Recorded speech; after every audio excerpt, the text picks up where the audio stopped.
요즘 인터넷에는 웬만한 궁금증을 다 풀어줄 수가 있어요. 저도 수시로 검색을 하고 거기서 지혜를 얻곤 합니다. 전에 한 번은 나뭇잎이 가을에 왜 색이 변하는가 그 이유를 살펴봤어요.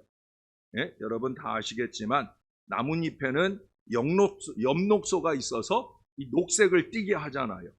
근데 햇빛의 양이 줄어들면서 이 엽록소 합성이 쇠퇴하게 되고요.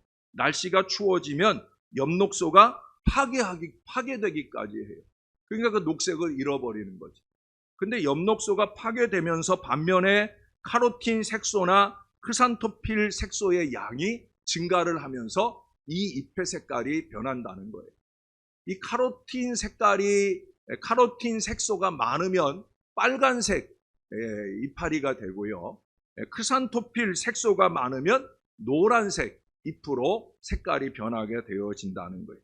그래도 다행히 가을에 일조량이 많게 되면 그러면 좀 더 포도당이 증가를 하면서 그 선명한 색이 아름답게 펼쳐지게 되어진답니다. 올해는 좀 일조량이 부족했던 것 같아요. 우리가 단풍 보러 갔을 때 그렇게 썩 흡족한 단풍을 보지 못했던 것 같아요. 여러분, 2024년 새해를 위한 표어로 오늘의 말씀을 주셨습니다. 사실은 이게 제가 늘 가슴에 새기고 목회의 결실을 바라는 기도 제목이 이 안에 담겨져 있어요. 모세의 목회 초년 시절이죠. 이제 3장에서 부름받고 4장에서 처음 보냄받아서 지금 백성들 앞에 처음 세움받은 거예요. 그러니까 모세의 목회의 이 초년 시절에 주신 은혜의 요약이 바로 오늘 말씀에 우리의 표어에 담겨져 있다는 거예요. 말씀과 이적으로 믿음과 경배로. 이건 모세만 아니라 모든 목회자들의 마음의 목표가 되어야 되는 거죠. 제가 요즘 아주 바쁜 나날을 지내요. 정말 날마다 눈코 뜰 새 없이 어려운 여정들을 아마 내일 새벽까지 이제 지나게 될 터인데 정말 힘겨운 시간들을 지나는데 그래도 그 바쁜 와중에 제가 열심 내서 하는 일이 있어요. 이게 뭐냐면 제 책꽂이들에서 책을 뽑아내는 거예요. 근데 그 중에 제가 찾는 책이 하나 있는데 그게 뭐냐면 노란색 표지로 된 두꺼운 아주 오래전에 나온 책이에요. 그래? 라고 하는 제목의 책이에요. 제목 재밌죠? 그래? 라는 제목인데 근데 이 책이 안 보여요. 아마 없어진 것 같아요. 이 책은 뭐 신앙서적은 아니에요. 그냥 상식서적입니다. 근데 제가 여기 목회하러 오면서 그때 책을 이 목회자의 이삿짐은 이삿짐 센터에서 제일 싫어해요. 왜냐하면 책이 많아가지고 이 책 무게 때문에 허리를 다치는 그런 이삿짐 센터가 많아요. 그래서 오면은 견적을 볼 때 막 투덜거려요. 책이 너무 많다. 돈을 더 내야 된다. 그래서 제가 줄이겠다. 그리고 그때 제가 책을 여기 이사 오면서 한 3분의 1, 4분의 1 정도 책을 좀 줄였어요. 이게 살 때는 한 권에 막 10,000원, 20,000원, 30,000원씩 하는데 이게 고물상에 갈 때는 무척 싼값에 나가지만 그래도 그때 많은 책을 그때 줄이면서 아마 그 가운데 섞여 들어간 것 같아요. 이 그래라는 책을 찾게 된 이유는 그 책은 일반적으로 가질 수 있는 많은 호기심들에 대한 해답을 지금처럼 인터넷 시대가 아니던 그 시기에는 아주 시원하게 풀어주었기 때문이에요. 그야말로 신기한 듯이 그래? 라고 감탄사를 발할 수 있는 그런 내용들이 그 안에 많아요. 제가 한 가지만 소개하면 여러분 5개 손가락의 손톱 가운데 가장 빨리 자라는 손톱은 어떤 손톱일까요? 5번 중에 하나겠죠? 1번, 2번, 3번, 4번, 5번 중에 3번이에요. 3번. 중지손가락. 이 손톱이 가장 빨리 자란다는 거예요. 또 이 중에는 또 이번 한 주간 동안 정말 가운데가 빨리 자라는지 목사에게 따질 일을 생각할 분들도 있을지 모르겠어요. 내 얘기가 아닙니다, 여러분. 그러면서 이분이 이제 손톱에 대한 설명을 하는 거예요. 손톱은 뭐냐? 손톱이라고 하는 것은 단순히 피부를 보호하는 역할만 하는 게 아니다. 모든 물건에 이 손이 닿을 때 그때 이 손끝이 닿아서 좀 힘을 쓸 수 있도록 하기 위해서 이 손톱이 있는 거라는 거예요. 그러니까 그분의 얘기로는 손톱은 이 살 밖으로 자라난 뼈라고 설명을 해요. 그러니까 5손가락 중에 가장 자주 물건에 가장 많이 닿는 그 손톱이 자연히 빨리 자라게 된다. 이해가 되시죠? 그래서 저는 그런 생각을 발전시켰어요. 그러면 주산하는 사람은 엄지나 검지가 빨리 자라지 않겠나. 이건 제 생각입니다만은 그럴 수 있다는 거예요. 여러분, 그 외에도 고속도로 휴게소 직원들은 어떻게 출퇴근할까? 궁금하지 않으세요? 예, 그렇게 심심풀이 호기심까지도 다 다루고 있어요. 그 내용들이 읽혀질 때나 들려질 때는 그래? 그렇게 되겠지만 내가 직접 확인해서 증명되어졌다면 그래의 그 물음표, 마지막 물음표가 그래 라고 하는 느낌표로 바뀌게 되어질 거예요. 그래서 오늘 설교 제목을 뭐라고 적었어요? 그래 하고 물음표를 넣고 그래 하고 느낌표를 넣었어요.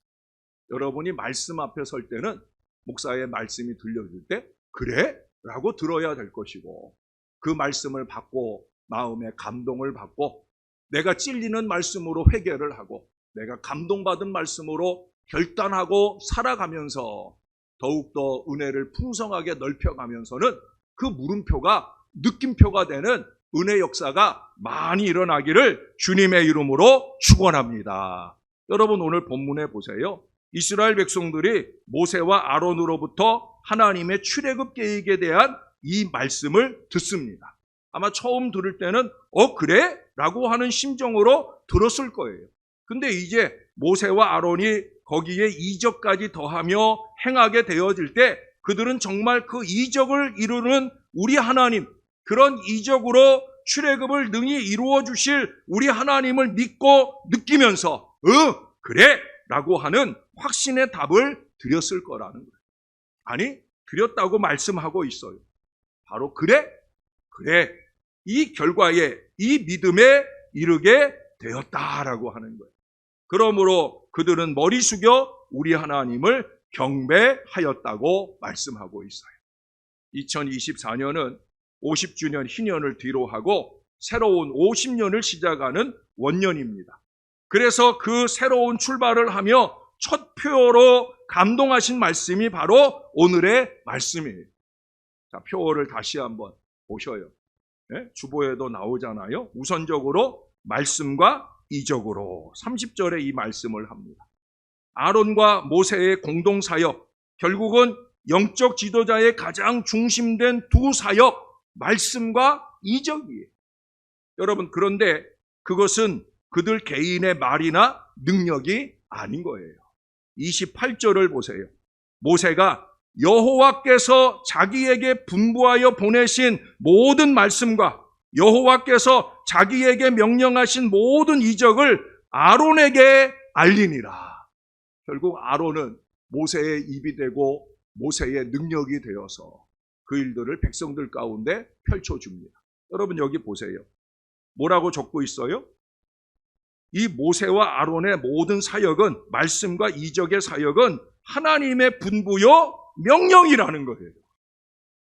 사랑하는 여러분, 부족한 종이 전하는 말씀과 사역도 다 마찬가지.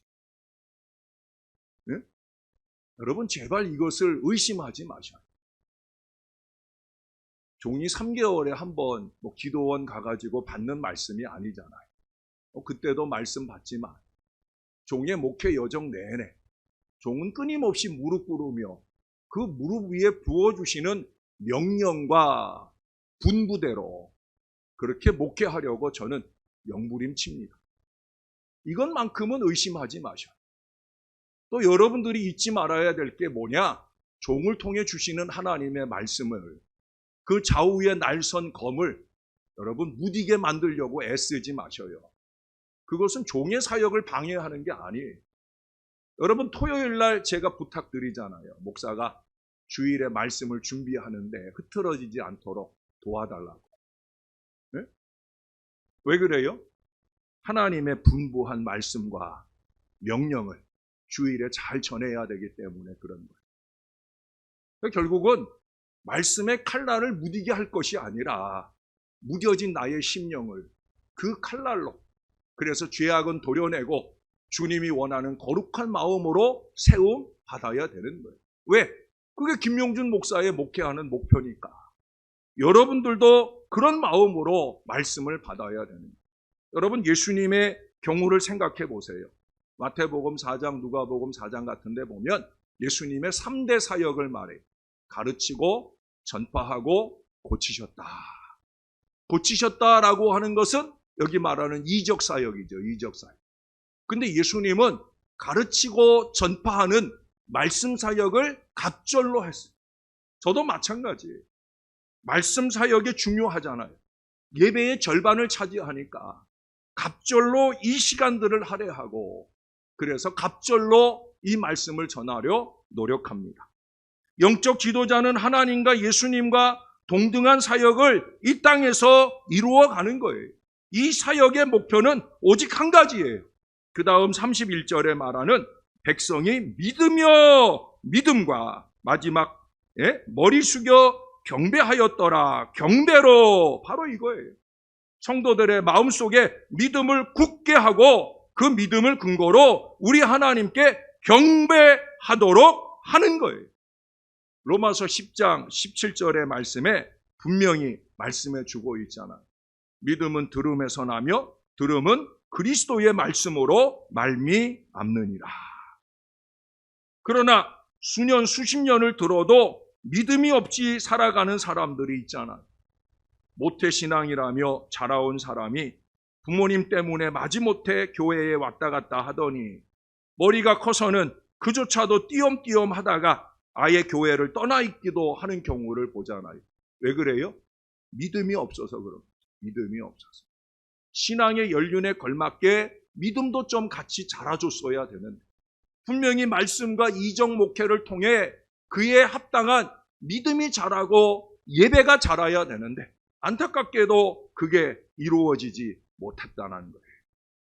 제가 흔히 농담 반 진담 반, 제 버릇 개 못 준다라는 말에서 죄 버릇 개 못 준다는 얘기를 하잖아요. 여러분, 심각한 얘기예요.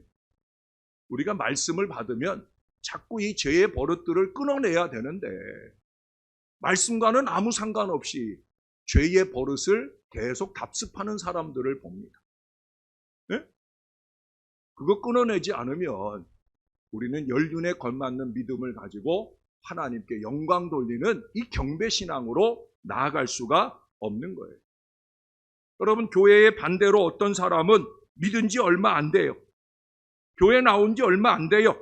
그런데 참 믿음에 발을 들여놓기 시작한 뒤로는 이 말씀과 이적의 체험들이 이어지면서 그 은혜를 믿음이 간직하고 그 믿음이 일치원짝 자라나서 교회의 신실한 일꾼으로 자라나게 되는 것을 보게 되어집니다. 감사한 일이죠.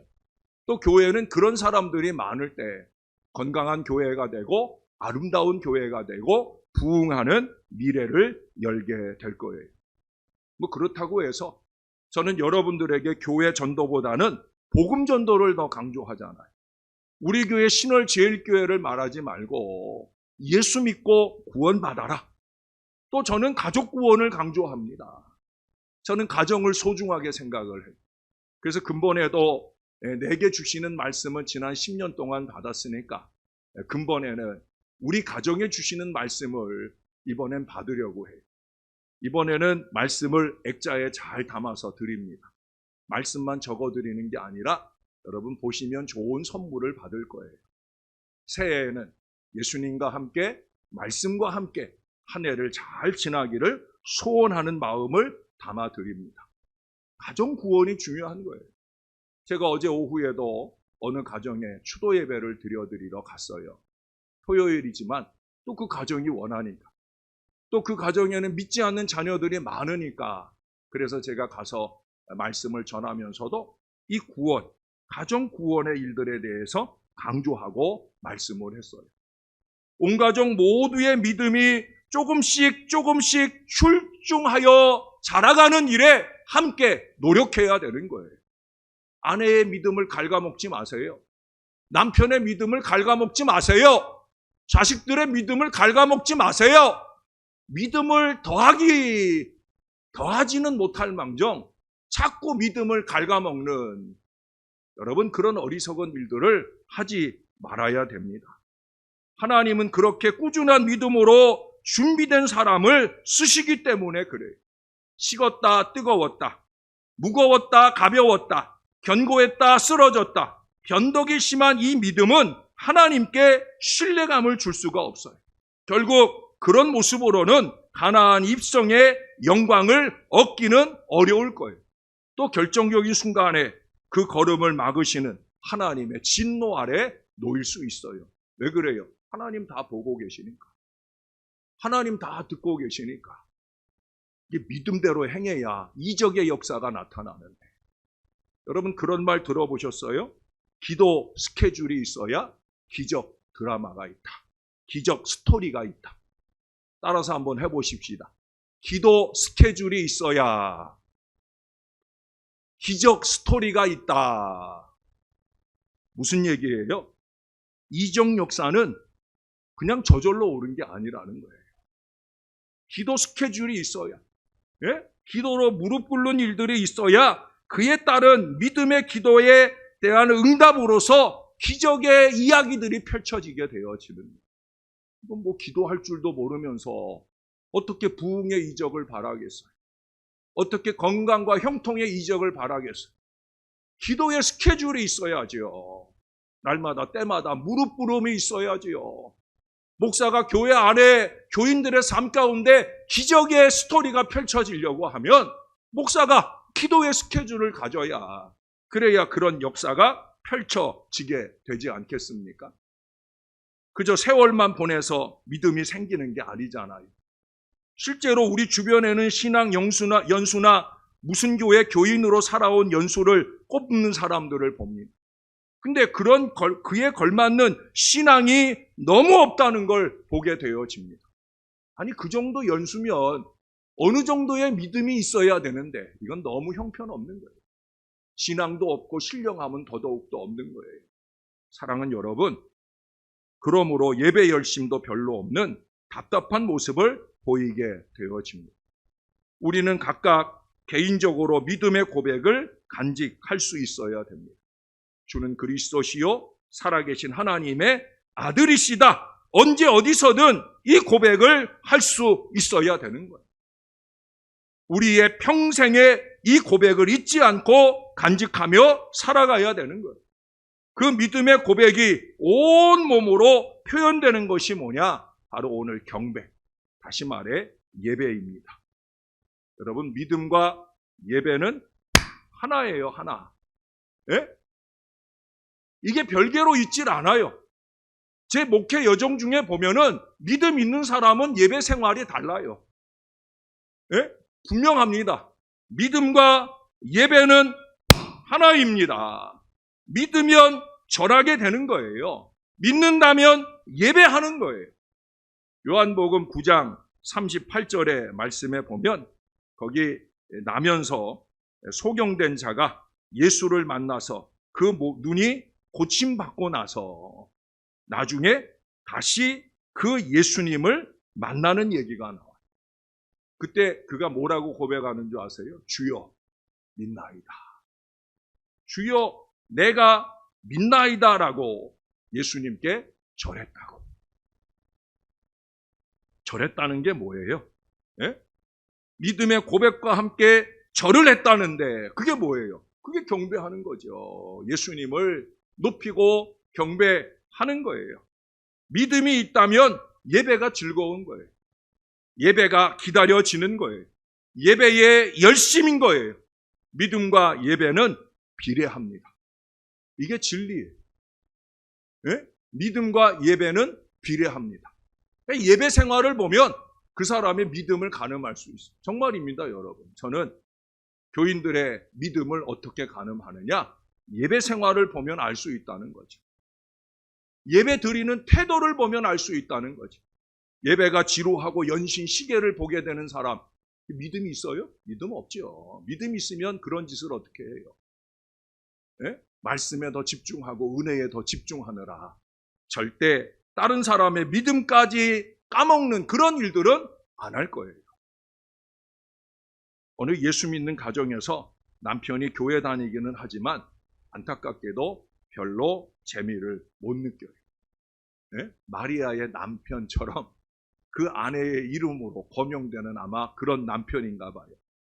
토요일만 되면 괜히 마음이 무거워집니다. 부인이 자꾸 가자고 하니까 안 갈 수도 없고, 그렇다고 안 간다고 버티자니 싸우게 되고 고민이 되기까지.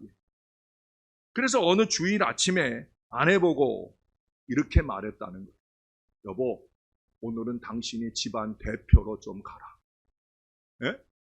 집안 대표로 예배에 참석하고 오라고 권합니다. 그러고는 자리에서 안 일어나니까 그날 할 수 없이 아내가 집안 대표로 참석하고 오게 되었어요.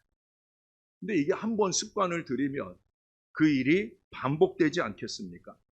그래서 어느 주일 아침에도 아내를 집안 대표로 보내고 나서 그래서 느지막이 잠자리에서 일어나지 않고 계속 잠을 잡니다. 근데 그날 잠을 자다가 꿈을 꿨어요. 꿈을 꿨는데 아내와 함께 죽어서 천국 문 앞에 이르렀습니다. 그때 문지기가 그들을 알아봅니다. 그러고 뭐라고 말했을까요? 여러분 상상하는 그대로. 이 집은 아내만 대표로 들어오세요. 깜짝 놀라서 꿈에서 깨어났고 그 다음부터 아내만 대표로 보냈겠어요? 아니죠.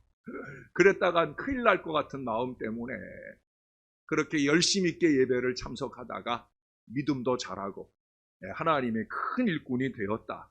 아마 그러니 이 꿈 얘기를 하면서 간증을 하러 다니지 않았겠어요? 사랑하는 여러분, 예배는 믿음의 표현이기에 예배 없음은 믿음 없음이고요. 믿음 없음은 구원 보장도 없는 거 아니겠어요? 예배에 참석하는 불행한 이 땅의 신앙 여성이 가정을 대표해서 예배에 참석하는 불행한 그림이 더 이상 우리의 가정 가운데 연출되지 않도록 간절함으로 기도해야 될 것입니다.